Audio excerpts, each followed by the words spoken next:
AI দিয়ে বানাতে পারি এআই আজকাল এআই জন্য ছেলেরা তাদের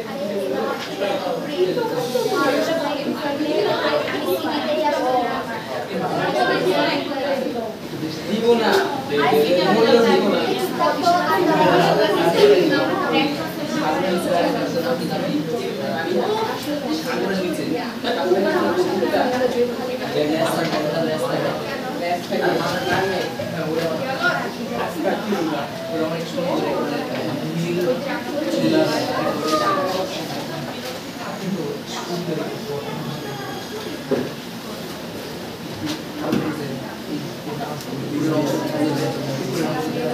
দেখা যাচ্ছে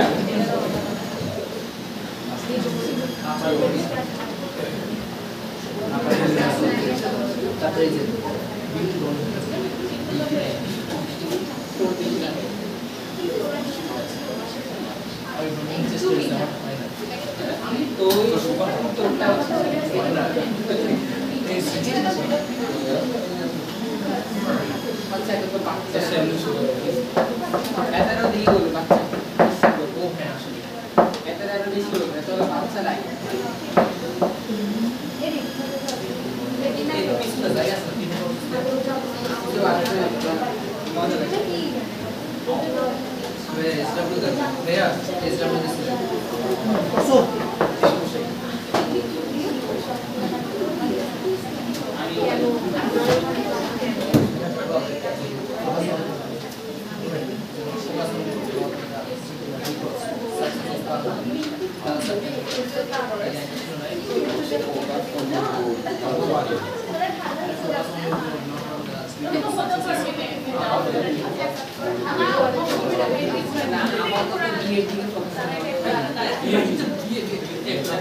টান না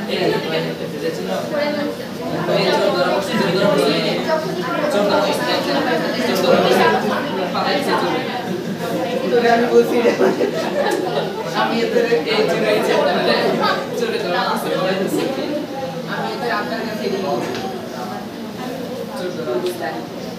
আমার দেখলে হাই দেয় কেন রে কোন সমস্যা হলো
সেটা থেকে পানি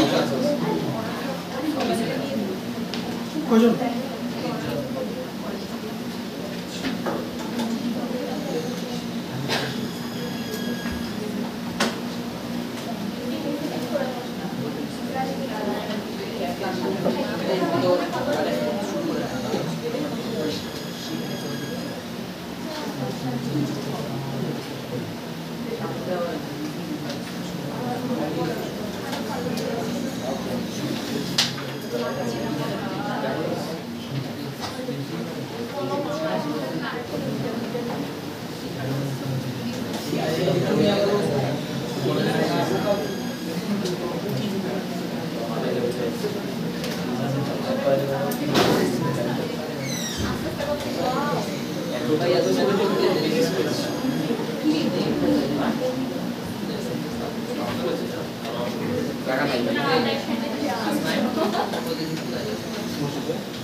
তো আজকে আমরা করব হচ্ছে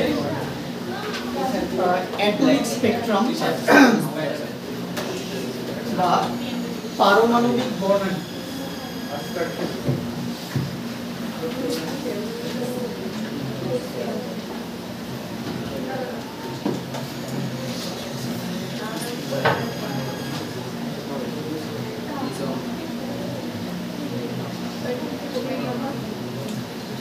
দেখো, সো বর্ণালী যে ম্যাথগুলো আছে এই ম্যাথগুলো আমাদের সমাধান করতে হবে এই সমীকরণ দিয়ে। তো যে সমীকরণটার নাম কি আমাদের রিডবার্গ সমীকরণ। আমাদের রিডবার্গ সমীকরণটা কি 1/λ is equal to r z square 1/n1 square minus 1/n2 square। ওকে, যেখানে তোমার ল্যামডার পরিচয় কি? ল্যামডার পরিচয় হচ্ছে বিকিরিত আলোর তরঙ্গ দৈর্ঘ্য। এটা তোমার মিটারে থাকতে পারে, সেন্টিমিটারে থাকতে পারে, ন্যানোমিটারে থাকতে পারে, অথবা এটা অ্যাংস্ট্রমেও থাকতে পারে। আর এর পরিচয় হচ্ছে রিডবার্গ ধ্রুবক। এটার মান কত? 109,678 সেন্টিমিটার ইনভার্স 1। z এর পরিচয় হচ্ছে পারমাণবিক সংখ্যা। n1 কে তোমার বলা হয় নিম্ন শক্তি স্তর, আর n2 কে তোমার বলা হয় উচ্চ শক্তি স্তর। ওকে, সো দেখো এখন আমাদের বর্ণালী জিনিসটা ডিটেইলসে বুঝতে হবে। বর্ণালী জিনিসটা কি, এটা কিভাবে সৃষ্টি হয়। ওকে, তারপরে হচ্ছে আমরা হচ্ছে যে অঙ্কে যাব। সো বর্ণালী জিনিসটা বোঝানোর জন্য তোমাদের হচ্ছে যেই ছোট যে কাগজটা দিছি, এই কাগজটা তোমরা একটু সবাই নাও হাতে। ওকে, বেসিক্যালি বর্ণালী শব্দটা কোথা থেকে আসছে?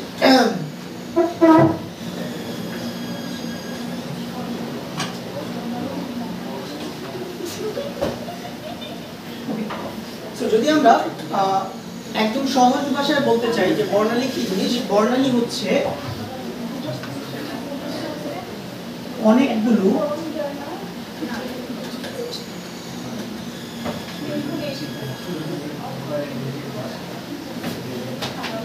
বর্ণের গুচ্ছ।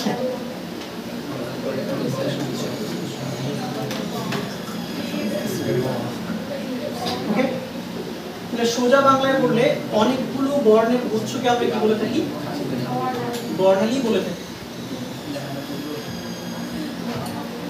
যেমন তোমরা সবাই ছোটবেলা থেকেই রংধনু, তোমরা নাম শুনে আসছো রংধনু, বা রংধনু তোমরা দেখছো কখন আকাশে? এগুলো কম বেশি সবারই হচ্ছে যে রংধনু একটা এক্সপিরিয়েন্স আছে। ওকে, আচ্ছা, বা রংধনু যদি কেউ নাও দেখে থাকো সমস্যা নাই, তোমরা বেনি আসহ কলা, এটা নাম শুনছো? বেনি আসহ কলা। ওকে, বেনি আসহ কলা, বেনি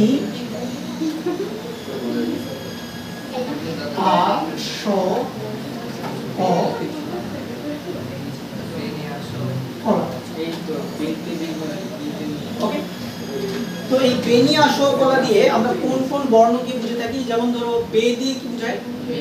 বে দিয়ে বোঝায় বেগুনি। নি দিয়ে কি বোঝায়? আ দিয়ে আকাশী বা আসমানি। যদিও নীল আসমানি প্রায় কাছাকাছি, তারপর একটা পার্থক্য তো আছে নীল আর আসমানির মাঝে। স দিয়ে বোঝায় সবুজ, ক দিয়ে হলুদ, ক দিয়ে কমলা, আর লা দিয়ে কি লাল।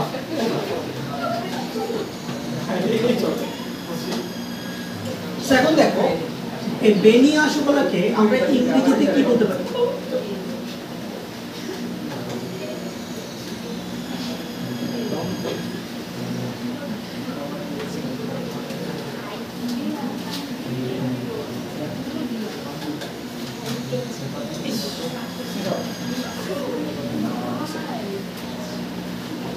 এটাকে ইংরেজিতে কি বলা যায়? এটাকে ইংরেজিতে বলা যায় ভিবকিওর। ওকে, বাংলাতে বেনিয়া শুকলা বলে, আর ইংরেজিতে বলা হচ্ছে ভিবকিওর। ভিবকিওর মানে হচ্ছে ভি দিয়ে বোঝাচ্ছে তোমার ভায়োলেট, আই দিয়ে ইন্ডিগো, বি দিয়ে ব্লু, জি দিয়ে গ্রিন, ওয়াই দিয়ে ইয়েলো, ও দিয়ে হচ্ছে অরেঞ্জ, আর আর দিয়ে হচ্ছে রেড। ওকে, এখন দেখো এখানে ভায়োলেট থেকে শুরু করে রেড পর্যন্ত এই যে কালারগুলো আছে, এই কালারগুলাই হচ্ছে যে আমরা খালি চোখে দেখতে পারি। এগুলোর বাইরে কোনো বর্ণই আমরা দেখতে পারি না। এই জন্য এই কালারগুলোকে আমরা বলে থাকি দৃশ্যমান অঞ্চল।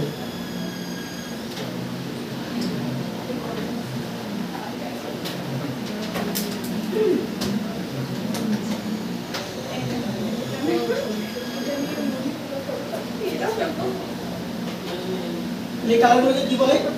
দৃশ্যমান অঞ্চল, মানে খালি চোখে এগুলো দৃশ্যমান। ওকে, এখন লক্ষ্য করো প্রত্যেকটা আলোর, মানে বেগুনি থেকে লাল পর্যন্ত প্রত্যেকটা আলোর হচ্ছে কি আছে? একটা করে তরঙ্গ দৈর্ঘ্য আছে, তরঙ্গ দৈর্ঘ্য। তাহলে প্রতিটি বর্ণের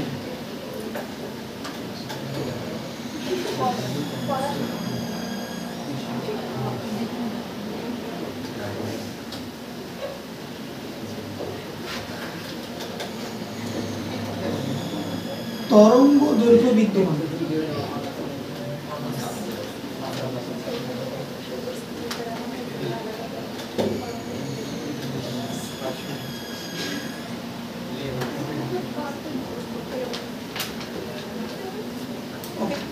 এবং তুমি যদি এই ভিবকিওরের লেফট টু রাইট যাও, মানে তুমি বেগুনি থেকে তুমি যদি লালের দিকে যাও, তাহলে তোমার তরঙ্গ দৈর্ঘ্য বৃদ্ধি পাবে।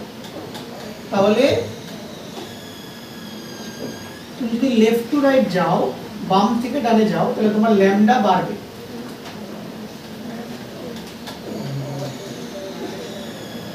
তার মানে বেগুনি আলোর তরঙ্গ দৈর্ঘ্য সবচেয়ে কম, আর লাল আলোর তরঙ্গ দৈর্ঘ্য সবচেয়ে বেশি এই দৃশ্যমান অঞ্চলে।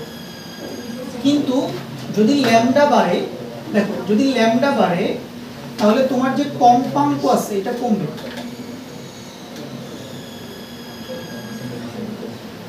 এটা কমে যাবে, কারণ ল্যামডা আর কম্পাঙ্ক একে অপরের ব্যস্তানুপাতিক।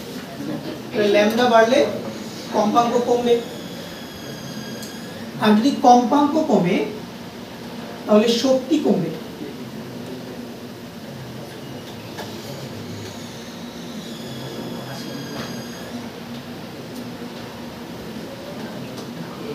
ওকে, তাহলে ল্যামডা যদি বাড়ে তাহলে কম্পাঙ্ক কমে, আর কম্পাঙ্ক কমলে শক্তিও কমবে।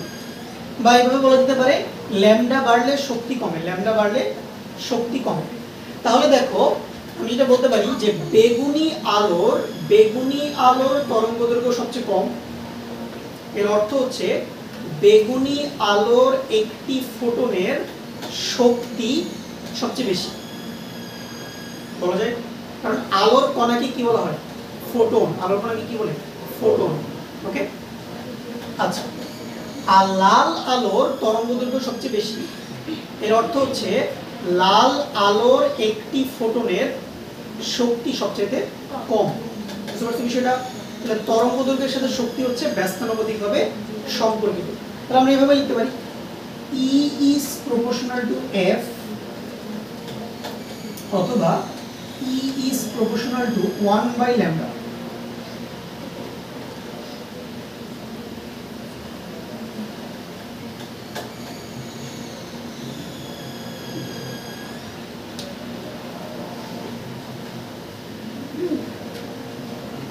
এই দুটো সম্পর্ক আমাদের পরবর্তীতে কাজে লাগবে, কিন্তু আমরা যখন বর্ণালীর ম্যাথগুলো সলভ করব।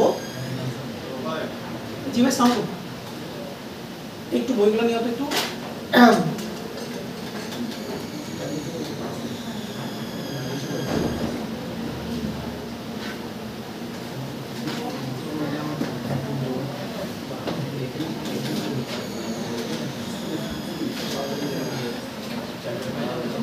বায়োলজি বই কেন? বায়োলজি বই কেন? বায়োলজি বই দিছে আর কি, এখন এগুলা না বইয়ে আসলে দিয়ে যায়। কেমিস্ট্রিটা দিত কি কেমিস্ট্রি দিছে তো? কেমিস্ট্রি আছে। হ্যাঁ আমাকে দিয়ে দেন ভাই। ভাইয়া দিয়ে দেন তাহলে। আরে ছেলেরা বায়োলজি পড়ে পড়ানো মানে পড়ি তো পড়ি তো বায়োলজি পড়া আসলেই ডাক্তার মাশাআল্লাহ দেশে প্রতিযোগ করবে। এখন প্রথম সবকিছু করতেই মজা লাগে, আর 3-4 মাস গেলে এরপরে দেখবা যে পড়াশোনা ভালো লাগতেছে না। ঠিক আছে, এখন তুমি নতুন নতুন কলেজে উঠছো তো এর জন্য তোমার এখন শরীরে চর্বি বেশি। আসো আসো ঠিক আছে। তো দেখো ভাই কি বলছিলাম যে এনার্জির সাথে ল্যামডা কি ব্যস্তানুপাতিক, তাহলে ল্যামডা বাড়লে এনার্জি কমবে, ল্যামডা কমলে এনার্জি বাড়বে। ঠিক আছে, কেন মাথায় ওকে। এখন চলো আমরা দেখি যে বর্ণালী কিভাবে তৈরি হয়। আচ্ছা দেখো ছবিটাতে প্রথমে লেখা আছে কি হট ব্ল্যাক বডি। ব্ল্যাক বডির বাংলা হচ্ছে আসলে কৃষ্ণ বস্তু, কৃষ্ণ বস্তু। কিন্তু অ্যাকচুয়ালি ব্ল্যাক বডি আসলে কোনো কালো ধরনের বস্তুকে বোঝানো হয় না। ব্ল্যাক বডি বলতে এমন কোনো বস্তুকে বোঝানো হয় যেই বস্তুর উপরে আলো পড়লে ওই বস্তুটা ওই আলোতে যতগুলো তরঙ্গদৈর্ঘ্য আছে সবগুলো তরঙ্গদৈর্ঘ্য শোষণ করে ফেলে, তাকে বলা হয় কি ব্ল্যাক বডি। তো ব্ল্যাক বডি দিয়ে কিন্তু এখানে কোনো কালো বর্ণের বস্তুকে রিপ্রেজেন্ট করা হচ্ছে না। তাহলে ব্ল্যাক বডি হচ্ছে এমন একটা বস্তু যেই বস্তুতে আপতিত তরঙ্গদৈর্ঘ্যের সবগুলোই কি হয়ে যায় ওই বস্তু দিয়ে শোষিত হয়ে যায়, তাকে বলা হয় ব্ল্যাক বডি। ওকে, তোমরা কখনো কামারের দোকানে গেছো? কামারের দোকানে সবাই কম বেশি গেছো, দেখছো যে ওই যে লোহাকে ওরা কি করে উত্তপ্ত যখন করে লোহা লাল হয়ে যায় না? নরমালি লোহার কালার তো কিন্তু লাল না, কিন্তু লোহাকে যখন অনেক বেশি তাপ দিয়ে উত্তপ্ত করা হয় তখন লোহাটা কি হয়ে যায় লাল হয়ে যায়। লোহাকে যখন তোমার মনে করো 1000 কেলভিন 2000 কেলভিন তাপমাত্রায় হিট দেওয়া হয় তখন লোহা এরকম লাল বর্ণ ধারণ করে। এখন লাল বর্ণ যখন ধারণ করে লোহাটা, ওই লোহা থেকে তখন বিভিন্ন ধরনের তোমার আলোকরশ্মি কি হতে থাকে নির্গত হতে থাকে। ওকে, তাহলে যখন তুমি কোনো একটা বস্তুকে উত্তপ্ত করবে, ধরো তোমাকেও যদি আমি উত্তপ্ত করি, ওকে ভাই মোবাইল ফোনটাকে যদি আমি উত্তপ্ত করি, তোমরা দেখবা যে লোকজন বলে যে অতিরিক্ত মোবাইল ফোন ইউজ না করতে। কেন? কারণ মোবাইল ফোন থেকে কিন্তু মোবাইল ফোনটা যখন উত্তপ্ত হয়, বিশেষ করে তোমার যখন তোমার মোবাইল ফোনের ব্যাটারির চার্জ কম থাকে, তোমরা সবাই এটা লক্ষ্য করছো কিনা, যখন তোমার ফোনের ব্যাটারির চার্জ 10% 5% থাকে তখন দেখবা যে ফোনটা অনেক বেশি উত্তপ্ত হয়ে যায়। এই উত্তপ্ত হলে কিন্তু সেখান থেকে অনেক ধরনের ক্ষতিকর বিকিরণ নির্গত হতে থাকে, যেগুলো তোমার কিন্তু চোখের জন্য খুবই ক্ষতিকর, প্লাস এটা আমাদের শরীরের ত্বকের জন্য কিন্তু ক্ষতিকর। এই জন্য ব্যাটারি যদি ফোনের চার্জ যদি অনেক বেশি কমে যায় তখন তুমি অবশ্যই কি মানে 20% এর চেয়ে কমে গেলে আবার কি করবো ফোনটাকে চার্জ করবো। তার মানে ব্ল্যাক বডি হচ্ছে এমন একটা বডি যেই বডি থেকে তোমার বিভিন্ন ধরনের বিকিরণ প্রতিনিয়ত কি নির্গত হইতে থাকে। এখন দেখো আমি যদি এই বিকিরণগুলোকে একটা প্রিজমের মধ্য দিয়ে পাঠাই এবং যদি আমি এই বিকিরণগুলোকে আমি যদি একটা পর্দার উপরে দেখার চেষ্টা করি, ওকে, তখন কি দেখবা? তুমি দেখবা যে অনেকগুলো কালার, বিশেষ করে কি বেগুনি থেকে কি পর্যন্ত লাল পর্যন্ত তুমি এই সবগুলো রঙের একটা ব্যান্ড দেখতে পারবা। বুঝতে পারছো? ব্যান্ড মানে কি অনেকগুলো কালার যদি তোমার পাশাপাশি অবস্থান করে তখন এটাকে বলা হয় ব্যান্ড। এবং এটাকে দেখো কি বলা হচ্ছে এ কন্টিনিউয়াস স্পেকট্রাম। স্পেকট্রাম শব্দের বাংলা হচ্ছে বর্ণালী। বর্ণালী মানে হচ্ছে অনেকগুলো বর্ণের গুচ্ছ। তাহলে দেখো বেগুনি থেকে লাল পর্যন্ত এখানে অনেকগুলো বর্ণের কি গুচ্ছ আমরা দেখতে পাচ্ছি এই জায়গাটায়। এবং এটাকে কন্টিনিউয়াস কেন বলা হচ্ছে? দেখো এখানে কিন্তু কোনো কালারই মিসিং নাই। বেগুনি থেকে লাল পর্যন্ত সবগুলো কালারই আছে, কোনো বর্ণ এখানে কি নাই মিসিং নাই। তাহলে কোনো বর্ণ যদি মিসিং না থাকে বা কোনো তরঙ্গ দৈর্ঘ্য যদি মিসিং না থাকে তখন এটাকে কি বলা হয়? কন্টিনিউয়াস স্পেকট্রাম বা নিরবিচ্ছিন্ন বর্ণালী। নিরবিচ্ছিন্ন বর্ণালী বলা হয়ে থাকে। কন্টিনিউয়াস এর বাংলা কি? নিরবিচ্ছিন্ন। মানে কোনো ধরনের কালার মিসিং থাকবে না। ওকে, এটাকে বলে নির্বিচ্ছিন্ন বর্ণালী। আচ্ছা, এখন দেখো তুমি যদি এখন আরেকটা কাজ করো, এই ব্ল্যাক বডি থেকে যে আলোগুলা বের হচ্ছে, এই আলোগুলাকে তুমি যদি একটা গ্যাসের মধ্য দিয়ে পাঠাও, ঠান্ডা গ্যাসের মধ্য দিয়ে পাঠাও, যেমন কি লেখা আছে, cloud of cooler gas. Cooler gas মানে কি, আমাদের ঠান্ডা গ্যাস। যখন তোমার এই আলোগুলা ঠান্ডা গ্যাসের মধ্য দিয়ে অতিক্রম করবে, এখন গ্যাস বলতে এটা কোন ধরনের গ্যাস আমরা নিতে পারি, আমরা বেসিক্যালি এখানে বর্ণালী বলতে মূলত আমরা হাইড্রোজেন বর্ণালী স্টাডি করব। তাহলে ধরে নাও এখানে গ্যাস হিসেবে কোন গ্যাস নেওয়া হয়েছে, হাইড্রোজেন গ্যাস নেওয়া হয়েছে। ওকে, তাহলে এই ব্ল্যাক বডি থেকে নির্গত আলোক রশ্মিগুলো বা তরঙ্গ দৈর্ঘ্যগুলো কার মধ্য দিয়ে অতিক্রম করছে, হাইড্রোজেন মানে ঠান্ডা হাইড্রোজেন গ্যাসের মধ্য দিয়ে কি করছে, অতিক্রম করছে। আচ্ছা, এখন মনোযোগ দাও।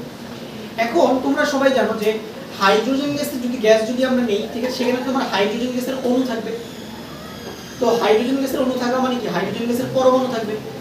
আর পরমাণুর ভিতরে ভাই কি আছে, পরমাণুর ভিতরে কি আছে, ইলেকট্রন আছে না, ইলেকট্রন আছে। আচ্ছা, এখন দেখো গ্যাসের মধ্য দিয়ে আলো যাওয়া মানে আলোর মধ্যে তরঙ্গদৈর্ঘ্য আছে, আর প্রত্যেকটা তরঙ্গদৈর্ঘ্যের সাথে কি জড়িত, একটা শক্তির মান জড়িত আছে। তাহলে আমি এভাবে বলতে পারি যে গ্যাসের মধ্য দিয়ে আলো অতিক্রম করার অর্থ হচ্ছে গ্যাসের মধ্য দিয়ে শক্তি অতিক্রম করা, এনার্জি পাস করা। একই তো কথা, লাইট পাস করা মানে হচ্ছে যে এনার্জি পাস করা। তাহলে যখন তোমার গ্যাসের মধ্য দিয়ে এই এনার্জিটা পাস হবে, তখন কি হবে, এই হাইড্রোজেন গ্যাসের যে ইলেকট্রনগুলো আছে, ওই ইলেকট্রনগুলো কি করবে, শক্তি শোষণ করে, শক্তি কি করে শোষণ করে নিম্ন শক্তি স্তর থেকে কোথায় যাবে, উচ্চ শক্তি স্তরে যাবে। ওকে, আচ্ছা, এখন মনে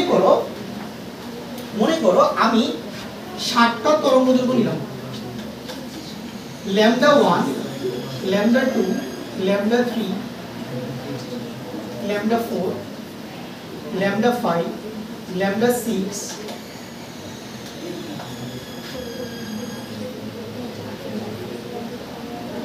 আর হচ্ছে λ7। দেখো, তাহলে মনে করো আমি হাইড্রোজেন গ্যাসের মধ্য দিয়ে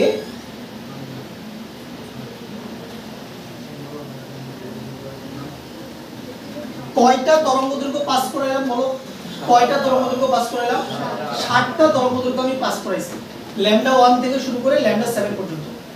এবং প্রত্যেকটা ল্যামডার আন্ডারে একটা শক্তি জড়িত আছে, মানে λ1 এর শক্তি আলাদা, λ2 এর শক্তি আলাদা, এইভাবে λ3 থেকে শুরু করে λ7 পর্যন্ত প্রত্যেকটা ল্যামডা রিলেটেড এনার্জিটার মান কি হবে, আলাদা হবে। এখন যখন এই ল্যামডাগুলা হাইড্রোজেন গ্যাসের মধ্যে দিয়ে অতিক্রম করবে, তখন কি হবে, এই হাইড্রোজেন গ্যাসের ইলেকট্রন দিয়ে কিছু ল্যামডা, এই 60টা ল্যামডার মধ্যে কিছু ল্যামডা কি হয়ে যাবে, শোষিত হয়ে যাবে। কি হয়ে যাবে, শোষিত হয়ে যাবে। মনে করো এই 60টা ল্যামডার মধ্যে 3 নাম্বার, 5 নাম্বার আর 6 নাম্বার, মনে করো 3 নাম্বার, 5 নাম্বার, 6 নাম্বার, এই তিনটা ল্যামডা মনে করো ইলেকট্রন দ্বারা কি হয়ে গেল, শোষিত হয়ে গেল, শোষিত হয়ে গেল। তো যদি এই তিনটা ল্যামডা শোষিত হয়ে যায়, তাহলে আমাকে বলো তো, আমি যদি কোন একটা প্রিজমের মধ্য দিয়ে এই বিকিরণগুলোকে পাঠাই, তখন আমি কি আর 3, 5, 6 দেখতে পারবো? এদেরকে কিন্তু আমরা দেখতে পারবো না। কেন? কারণ এরা অলরেডি ইলেকট্রন দিয়ে কি হয়ে গেছে, শোষিত হয়ে গেছে। তাহলে পর্দার উপরে আমরা যদি এই বিকিরণটাকে স্থাপন করি, তাহলে আমরা কয়টা তরঙ্গদৈর্ঘ্য দেখতে পারবো বলো? আমরা 1 দেখতে পারবো, মানে λ1 দেখতে পারবো, λ2 দেখতে পারবো, λ4 দেখতে পারবো, আর λ7 দেখতে পারবো। λ3, λ5, λ6 দেখতে পারবো না। কেন? কারণ এরা হাইড্রোজেন গ্যাসের ইলেকট্রন দিয়ে কি হয়ে গেছে, শোষিত হয়ে গেছে। তাহলে হাইড্রোজেন গ্যাসের ইলেকট্রনগুলা 3, 5, 6 এই তিনটা ল্যামডা শোষণ করে তাদের নিম্ন শক্তি স্তর থেকে কোথায় চলে যাবে, উচ্চ শক্তি স্তরে চলে যাবে। তাহলে পর্দার উপরে আমি দেখতে পারবো 1, 2, 4 আর কত, 7। যেমনটা তুমি দেখো, তোমার এই যে ছবিটা তুমি দেখতে পাচ্ছ, দেখো নিচে লেখা আছে অ্যাবজর্পশন লাইন স্পেকট্রাম। দেখো এখানে মাঝখানে কিছু কালো কালো দাগ আছে, দেখতে পাচ্ছ? কিছু কালো কালো রেখা তুমি দেখতে পাচ্ছ না? এই কালো রেখাগুলো কি বোঝাচ্ছে? এই কালো রেখাগুলো বোঝাচ্ছে যে এখানে কোনো একটা কালার ছিল, বাট এই কালারটা এখন মিসিং। বুঝতে পারছো? এই কালো জায়গাটাতে কোনো একটা বর্ণ ছিল, বাট ওই বর্ণটা এখন মিসিং। কেন মিসিং? কারণ ওই বর্ণগুলো রিলেটেড, ওই বর্ণের করেসপন্ডিং যে ল্যামডাগুলো ছিল, ওই ল্যামডাগুলো ইলেকট্রন দিয়ে কি হয়ে গেছে, শোষিত হয়ে গেছে। এই জন্য এগুলো আমরা আর দেখতে পাচ্ছি না, এগুলো এখানে মিসিং আছে। বুঝতে পারছো বিষয়টা? এই জন্য এটাকে বলা হয় শোষণ বর্ণালী বা অ্যাবজর্পশন লাইন স্পেকট্রাম। নিচে লিখে রাখো তোমরা বাংলাতে, বাংলাতে লিখে রাখো শোষণ বর্ণালী।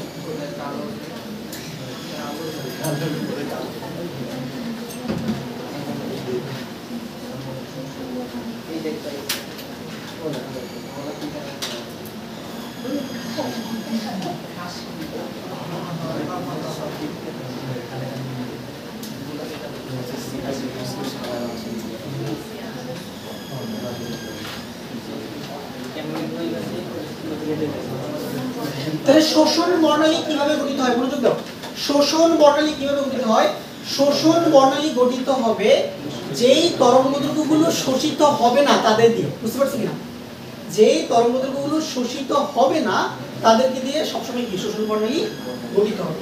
আর এটাকে দেখো বলা হচ্ছে লাইন স্পেকট্রাম। লাইন স্পেকট্রামের বাংলা হচ্ছে রেখা বর্ণালী। লাইন মানে কি? রেখা। স্পেকট্রাম মানে কি? বর্ণালী। রেখা কেন? দেখো তুমি যখন পর্দার উপরে দেখবা তখন তুমি এরকম বিভিন্ন বর্ণের রেখা দেখতে পারবা, লাইন। এই জন্য এগুলোকে বলা হচ্ছে রেখা বর্ণালী।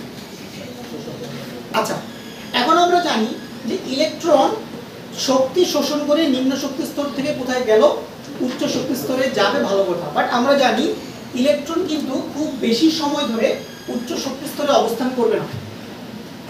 ইলেকট্রন শক্তি বিকিরণ করে খুবই অল্প সময়ের মধ্যে আবার কোথায় ফেরত আসবে, তার পূর্বের বা তার নিম্ন শক্তি স্তরে ফেরত আসবে। তাহলে যখন সে নিম্ন শক্তি স্তরে ফেরত আসবে তখন ইলেকট্রন কি করবে, যেই ল্যামডাগুলা শোষণ করছিল ওগুলাই ছেড়ে দিবে না। আমাকে বলো তো, ধরো কোনগুলা শোষিত হয়েছিল, ল্যামডা 3, ল্যামডা 5 আর ল্যামডা 6। তাহলে আমি ল্যামডা 3, ল্যামডা 5, ল্যামডা 6 শোষণ করে উপরে গেছি। বাট যখন আমি আবার আগের জায়গায় রিটার্ন করব তখন আমি কি করব, এই ল্যামডা 3, ল্যামডা 5 এবং ল্যামডা 6 আমি বিকিরণ করে দিব না, বিকিরণ করে দিব।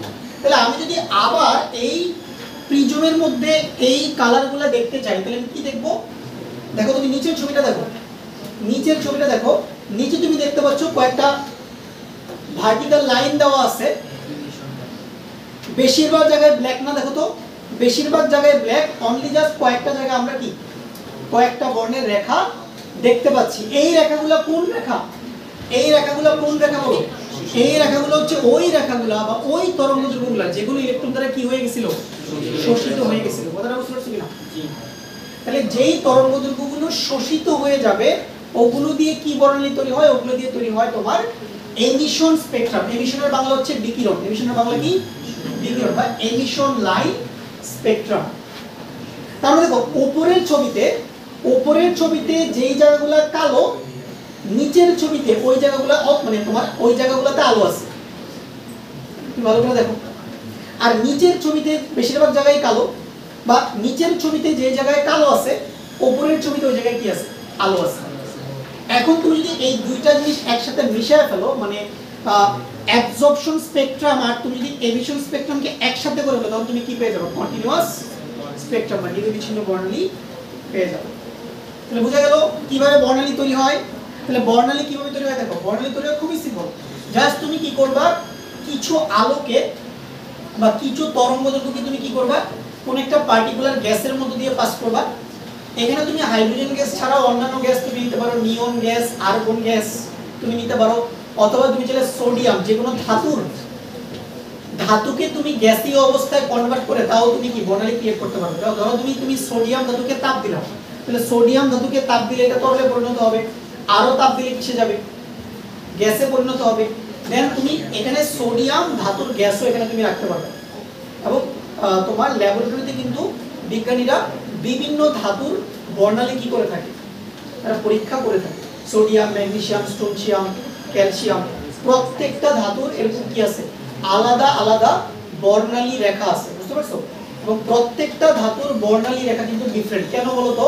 কারণ প্রত্যেকটা ধাতুর শক্তি স্তরগুলো কি ডিফারেন্ট না? ধরো সোডিয়ামের দ্বিতীয় কক্ষপথে শক্তি যা হবে, লিথিয়ামের দ্বিতীয় কক্ষপথে কি শক্তি একই হবে না।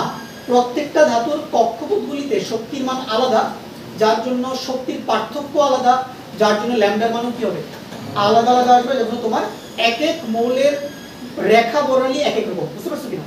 এবং মজার ব্যাপার হচ্ছে এই রেখা বর্ণালীর সাহায্যে আমরা কি করতে পারি, মৌল শনাক্ত করতে পারি। কিভাবে দেখো, মনে করো আমি তোমাকে একটা মানে গ্যাসের স্যাম্পল দিয়ে বললাম যে তুমি বলো তো এটা কোন গ্যাস, তুমি এটা বের করে দেখাও তো। তখন তুমি কি করবা, ওই গ্যাসের উপরে তুমি এক্সপেরিমেন্ট চালাবা, এক্সপেরিমেন্ট চালিয়ে তুমি বর্ণালী রেখাগুলো বের করার চেষ্টা করবা। দেন ওই বর্ণালী রেখার সাথে এক্সিস্টিং বর্ণালী রেখা তুমি মিলানোর ট্রাই করবা, যে আসলে এটা কোন ধাতুর বর্ণালী রেখার সাথে মিলে যায়। যদি মিলে যায় তাহলে তুমি বুঝে নিবা যে আসলে এটা তোমার সোডিয়াম ধাতু বা ম্যাগনেসিয়াম ধাতু। মানে ধরো তোমার কাছে সোডিয়াম ধাতুর বর্ণালী আগে থেকে তোমার জানা আছে, তোমার টিচার তোমাকে দিয়ে দিবে এই নাও সোডিয়াম ধাতুর বর্ণালী এটা। দেন তুমি এক্সপেরিমেন্ট করবা, এক্সপেরিমেন্ট করে তুমি পর্দার উপরে কি পাবা, কিছু বর্ণালী রেখা পাবা। দেন তুমি দুইটা ম্যাচ করে ফাইনালি তুমি মৌলটা কি করে ফেলবা, আইডেন্টিফাই করে ফেলবা। তো খুবই সহজ টেকনিক এটা। তাহলে বোঝা গেল কি করলাম আমরা, যে আমরা কতগুলো আলোকে ভাইয়া কার মধ্যে দিয়ে পাঠাইলাম, কোন একটা গ্যাসের মধ্যে দিয়ে পাঠাইলাম। তখন ওই গ্যাসে থাকা ইলেকট্রন দ্বারা কি হবে, কিছু তরঙ্গদৈর্ঘ্য ভাইয়া শোষিত হয়ে যাবে, ফলে বাকি তরঙ্গদৈর্ঘ্যগুলো আমরা কোথায় দেখতে পারবো, পর্দার উপরে দেখতে পারবো। এইটা দিয়ে কোন ধরনের বর্ণালী তৈরি হবে, শোষণ বর্ণালী। আবার ইলেকট্রন যখন নিম্ন শক্তি স্তরে ফিরে আসবে তখন সে যেই তরঙ্গদৈর্ঘ্যগুলো শোষণ করছিল এগুলো আবার কি করে দিবে, বিকিরণ করে দিবে। দেন ওগুলা দিয়ে যে বর্ণালী গঠিত হবে তাকে আমরা বলবো বিকিরণ বর্ণালী বা এমিশন লাইট স্পেকট্রাম। আর দুটো একত্রিত করলে কি পেয়ে যাবো, কন্টিনিউয়াস স্পেকট্রাম। এই হলো আমাদের বর্ণালী সৃষ্টির কাহিনী, এইভাবে তোমার বর্ণালী সৃষ্টি করা হয়। ওকে, হ্যাঁ এই কণাগুলো আপনার প্রিজমের মাধ্যমে আসে। হ্যাঁ প্রিজম, প্রিজমের মাধ্যমে তোমরা প্রিজম নিয়ে পড়াশোনা করো নাই না? প্রিজমের মধ্য দিয়ে যখন আলো যায় তখন ওই আলোগুলো একটা পার্ট, যখন এটা আলোগুলো যখন তোমার প্রিজমে ঢুকে, ওকে, যখন আলোগুলো বেসিক্যালি প্রিজমে ঢুকে তখন তারা ডাইরেক্টলি ঢুকে সবাই, মানে একসাথে সবগুলো তরঙ্গদৈর্ঘ্য প্রিজমের ভিতরে ঢুকতেছে। বাট আলোগুলো যখন প্রিজম থেকে বের হয় তখন এক এক আলো এক এক কোণে বিক্ষিপ্ত হয়, বুঝতে পারছো কিনা? মানে প্রতিটা আলোর বিচ্ছুরণ কোণ আলাদা। ওকে, তাহলে যেহেতু প্রত্যেকটা আলো ভিন্ন ভিন্ন কোণে বিচ্ছুরিত হচ্ছে, ফলে তুমি খুব ইজিলি পর্দার উপরে কি করতে পারো, প্রত্যেকটা বর্ণকে সহজে আলাদা করে ফেলতে পারো। এই জন্য আমরা প্রিজম ব্যবহার করে থাকি। ওকে, তোমরা প্রিজমের উপরে এক্সপেরিমেন্ট করবা, তোমাদের এটা ইয়াতে আছে, ফিজিক্স সেকেন্ড পেপারে আছে তোমাদের এক্সপেরিমেন্ট। ওইখানে তুমি যখন জ্যামিতিক আলোক বিজ্ঞান নামে একটা অধ্যায় আছে, ওইখানে প্রিজম নিয়ে পড়াশোনা আছে, প্রিজম নিয়ে তোমাদের ল্যাবে কাজ করাবে, মজা আছে, অনেক মজা। প্রিজমের পাশাপাশি দুইটা প্রিজম বসাই দিলে কি ঘটে, তিনটা প্রিজম বসাই দিলে কি ঘটে, অনেক মজার মজার এক্সপেরিমেন্ট আছে। আচ্ছা, সবাই বুঝছি কিনা বর্ণালী কিভাবে সৃষ্টি হয় বলো? তার কোনো ডাউট আছে? আচ্ছা, ঠিক আছে, ডাউট নেই। এখন চলো, এই ছবিটা আমাদের শেষ। এখন আমরা আরেকটা আমাদের যেটা আরেকটা কাগজ দিছি, দেখো এই ছবিটা আমরা একটু দেখি।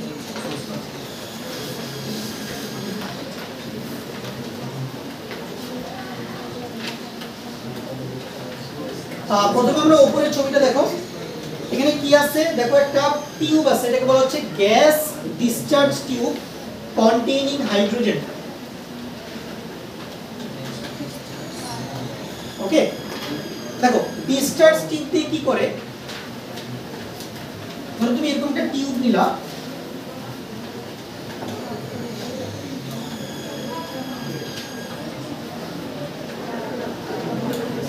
এখানে তুমি হাইড্রোজেন গ্যাস নিলা,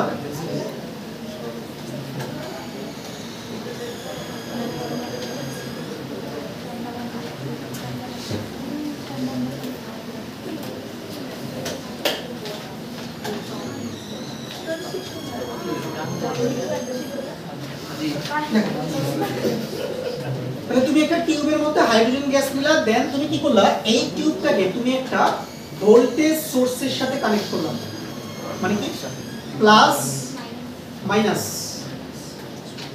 অর্থাৎ এই টিউবের দুই প্রান্তে আমরা একটা বিভব পার্থক্য প্রয়োগ করব, খুবই উচ্চ মানের বিভব পার্থক্য প্রয়োগ করব আমরা।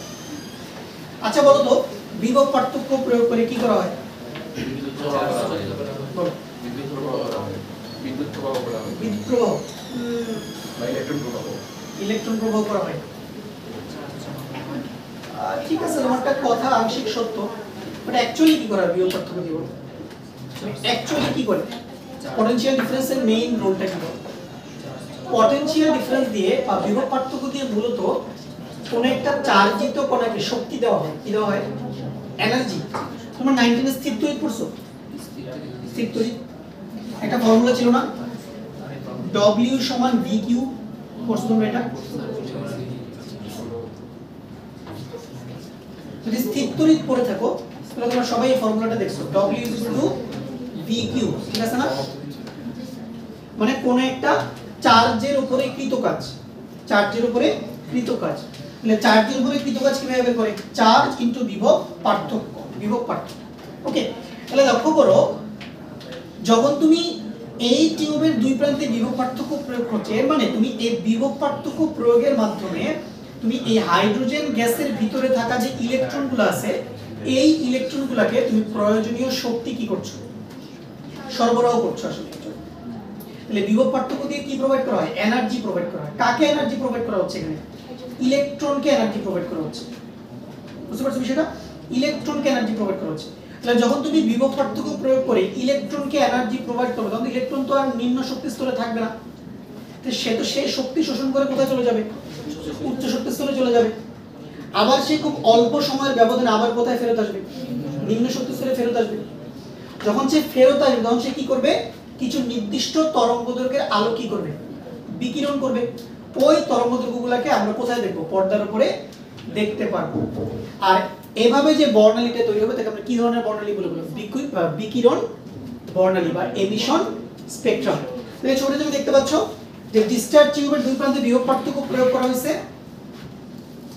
দেন তোমার যখন আমরা প্রিজমের মধ্য দিয়ে পর্দায় দেখতে পাচ্ছি, আমরা কয়টা কালার দেখতে পাচ্ছি পর্দার উপরে? দেখো, চারটা কালার আমরা দেখতে পাচ্ছি। কি কি? ভায়োলেট, ব্লু, তারপর হচ্ছে ব্লু গ্রিন এবং হচ্ছে কি রেড। এর অর্থ হচ্ছে এই চারটা তরঙ্গদৈর্ঘ্য কি হয়ে গিয়েছিল বলো তো? এই চারটা তরঙ্গদৈর্ঘ্য শোষিত হয়ে গিয়েছিল না? আমি কি বলছিলাম? যেগুলো শোষিত হবে না ওগুলো দিয়ে কি তৈরি হয়?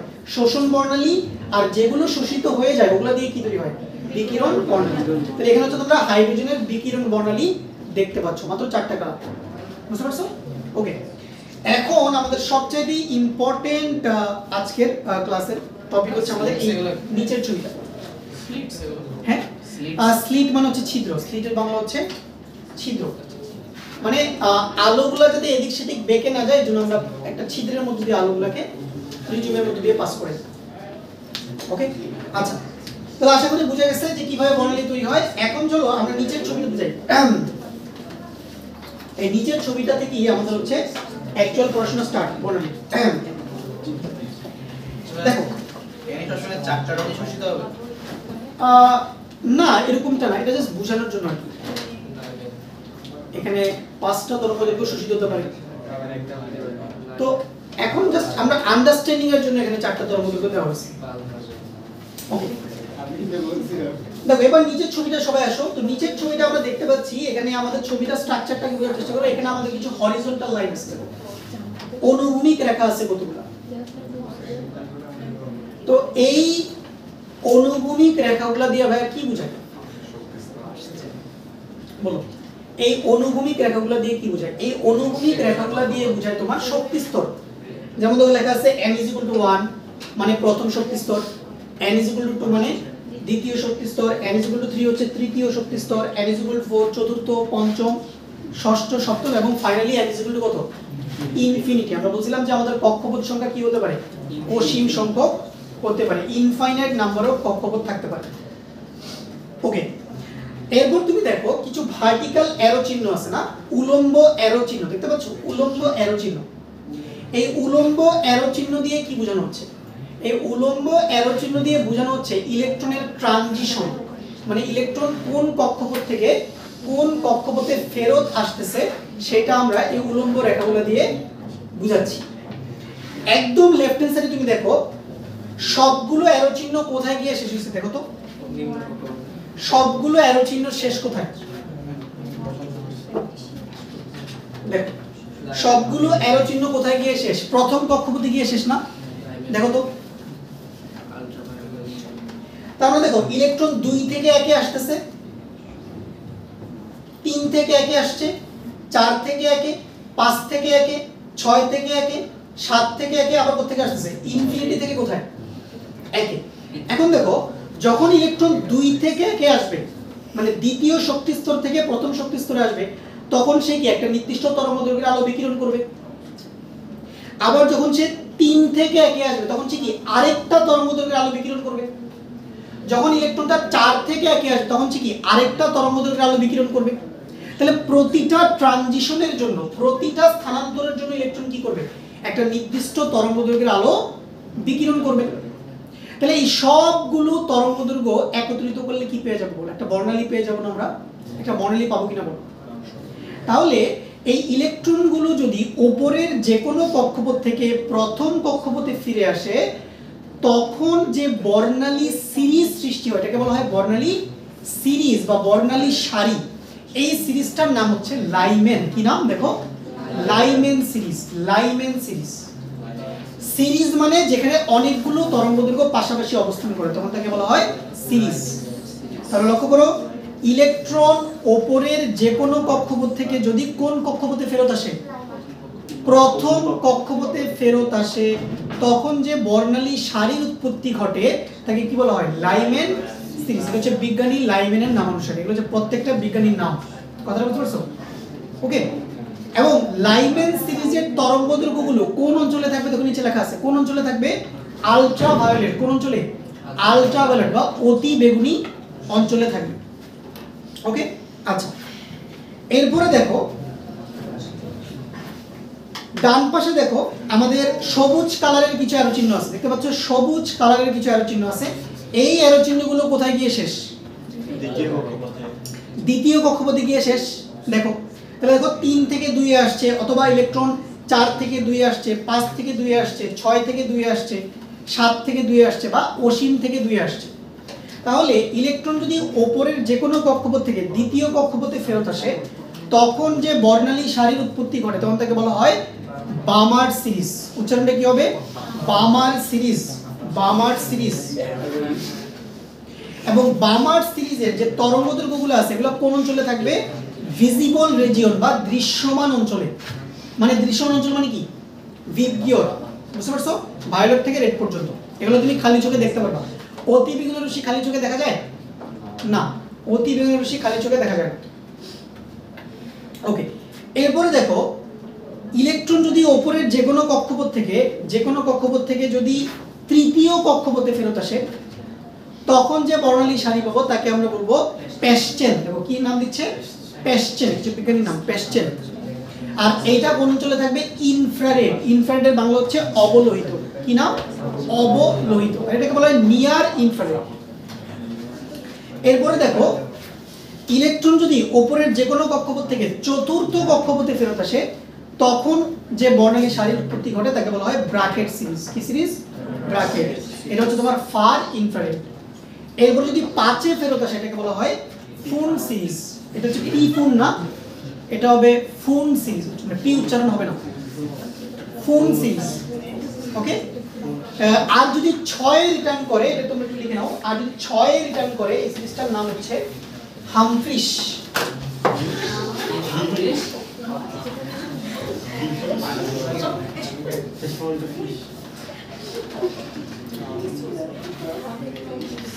ছয় রিটার্ন করলে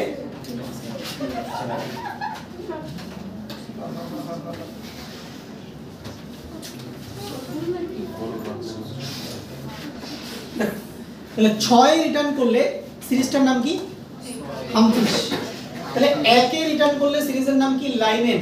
2 রিটার্ন করলে নাম কি বামার।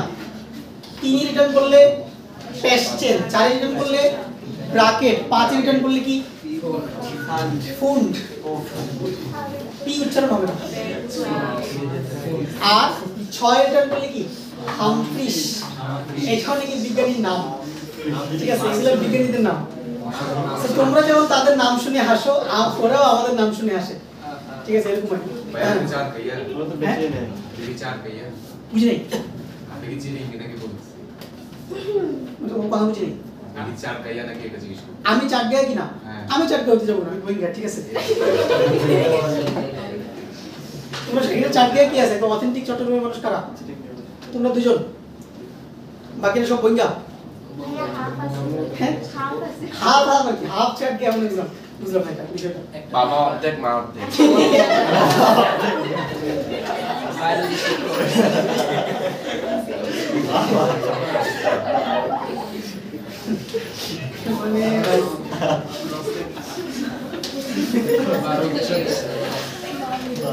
তুমি বলতে চাচ্ছো যে বাপ মায়ের টিস্যু কালচার থেকে জন্ম হয়েছে ঠিক আছে এরকম বলতে চাও অর্ধেক অর্ধেক হচ্ছে রে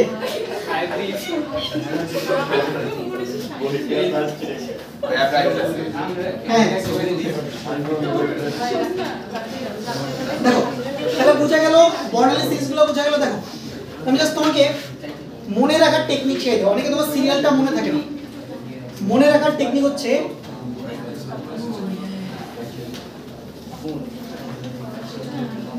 লাইলি বলল লাইলি বলল প্রেম বোকামির ফসল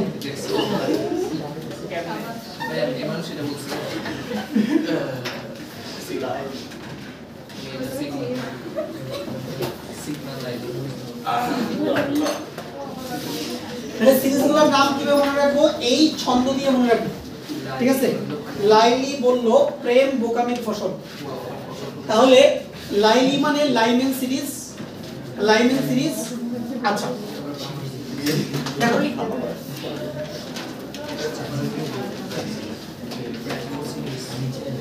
যদি লাইমেন সিরিজ হয় দেখো যদি লাইমেন সিরিজ হয় তাহলে এই যে উপরের সূত্রে যে n1 দেখতে পাচ্ছ না দেখো ভালো করে এই যে ফর্মুলাতে যে n1 আছে লাইমেন সিরিজের জন্য এই n1 এর মানটা হবে 1 কত হবে 1 কারণ ইলেকট্রনগুলো কোথায় রিটার্ন করছে অলওয়েজ প্রথম কক্ষপথে রিটার্ন করছে বলল মানে কি ভাই কোন সিরিজ বামার্ট সিরিজ বামারের ক্ষেত্রে n1 কত হবে বলো বামারের ক্ষেত্রে n1 কত হবে 2 এর জন্য মনে রাখতে হবে কোন সিরিজের n1 কত ঠিক আছে বামারের n1 হচ্ছে ভাই 2 প্রেম মানে ভাইয়া পেস্টেন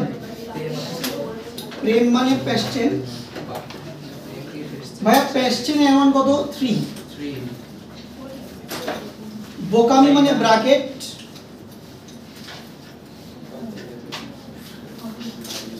ব্র্যাকেটে n1 এর হচ্ছে 4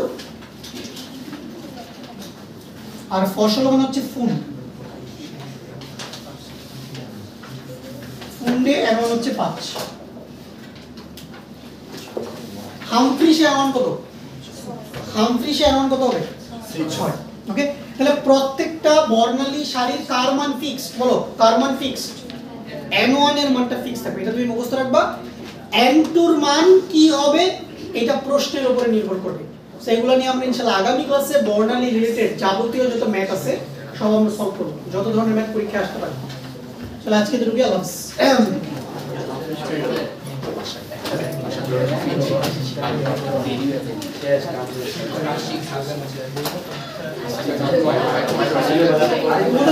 ফয়সালের সংবর্ধনা কত তারিখ তাহলে সোমবার দিলে পরে সোমবার না সোমবারে প্রাইভেট ক্লাস থাকবে শনিবারে ক্লাস হবে শনিবার পরে সোমবারে রবিবার পরে এত বড় শনিবার পরে তাহলে যে দ্বিতীয় অধ্যায়ের শিক্ষা প্রথমে যে